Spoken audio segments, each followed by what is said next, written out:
अभी मैं आप लोगों को अपने प्रसंग में कर्म के सिद्धांत में बताऊंगी कि कर्म का सिद्धांत क्या है। वैसे साधारण भाषा में तो लोग कहेंगे कि जैसा कर्म करेगा वैसा फल मिलेगा, ये तो सभी जानते हैं। लेकिन यहाँ कर्म का सिद्धांत में मैं ये बताऊंगी कि किसी के द्वारा किया गया एहसान या उपकार का बदला यदि हम इसी जन्म में चुका दें तो फिर हमको अगले जन्म में या भगवान के पास जाकर चुकाने के लिए हमें ऋणी नहीं होना पड़ेगा। इसलिए जितना हो सके अपने उपकार का, एहसान का या किसी के साथ परोपकार का बदला हमें प्रेम से, ये नहीं कि उसके एहसान के बदले में हमें प्रेम से ऐसा मौका समझकर उसको चुका देना चाहिए।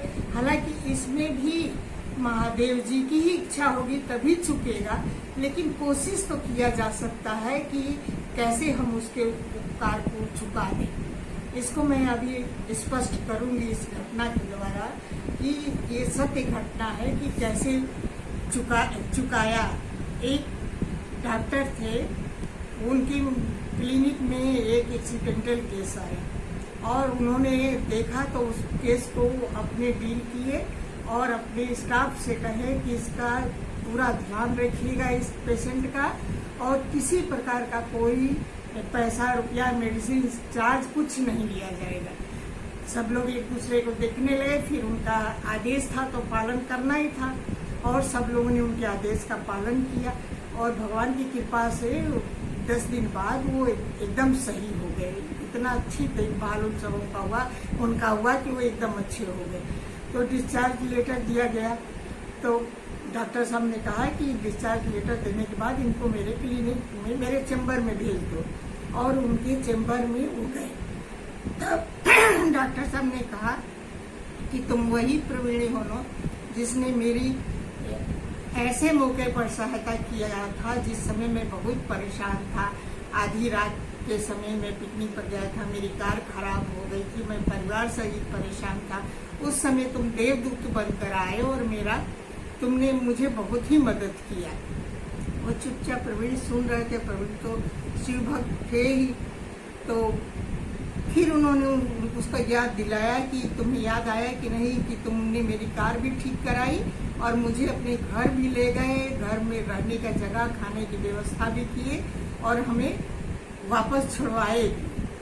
तब प्रवीण ने कहा कि हे भोलेनाथ, आपने तो मेरा कर्म का सूद सहित हिसाब चुका दिया। अब तो मुझे कहना ही नहीं है। आप तो एकदम इतने ज्यादा मेरे पर दया किए हैं कि मैं आपको क्या कहूँ। बहुत बहुत धन्यवाद भोलेनाथ, आपने कि मेरा तो सूद सहित आपने चुका दिया। और डॉक्टर साहब भी हंसने लगे, वो भी हंसने लगे। दोनों जाने मिलकर तो अपने घर गए। तो इस तरह से डॉक्टर साहब ने उनके एहसान का बदला चुकाया, लेकिन उनको इतनी संतुष्टि हुई कि मैंने उनका एहसान तो उतारा, उनकी मैंने सहायता करके उनकी जिंदगी को मैंने सुचारू रूप से चालू कर दिया। वो खुश हो गए, हम भी खुश हो गए। तो इस तरह से शिव भगवान जो है, महादेव जी हैं, वो भक्तों को भी ऐसा मौका देते हैं कि तुम अपने कर्ज का बोझ यहीं पर उतार दो। तो कर्ज का बोझ यदि यहीं पर उतर जाएगा तो भगवान के यहाँ जाएगा तो कर्ज लेकर नहीं जाएगा। इसलिए भगवान जो है वो भक्तों की हर रूप में सहायता करते हैं।